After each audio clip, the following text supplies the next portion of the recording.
Nisan'ın tariflerine hoş geldiniz. Kanalıma abone değilseniz abone olmayı ve videolarımı beğenmeyi unutmayın.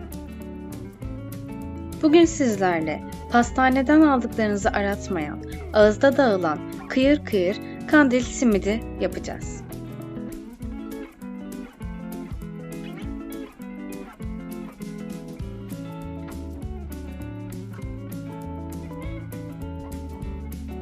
Hamurumuz için bir kap içerisine 125 gram tereyağı, 1 adet yumurta, yarım su bardağı sıvı yağ, 1 tatlı kaşığı toz şeker, 1 çay kaşığı tuz, 1 tatlı kaşığı sirke, 1 tatlı kaşığı mahlep, 1 paket kabartma tozu ve 4 su bardağı unu alalım ve güzelce yoğuralım.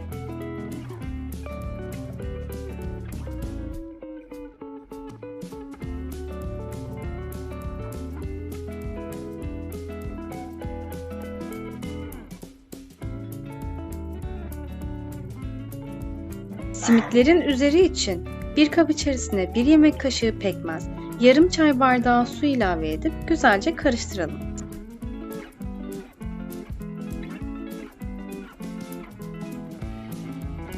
Hamurumuz videoda gördüğünüz gibi yumuşak bir kıvamda olacaktır. İstediğiniz boyutlarda yapmak için hamurumuzdan bir miktar alalım. Daha sonra silindir haline gelip halka şeklini verelim. Daha sonra pekmezli suyumuza batırıp küncülü, susamlı veya isteğinize bağlı neli yapacaksanız sade de yapabilirsiniz. Batırıp daha sonra tepsimize dizelim. Önceden ısıtılmış fırında kontrollü pişirelim. Kıyır kıyır ağızda dağılan pastane usulü kandil simitlerimiz servise hazırdır. Şimdiden deneyecek olanlara afiyet olsun. Kanalıma abone değilseniz abone olmayı ve videolarımı beğenmeyi unutmayın.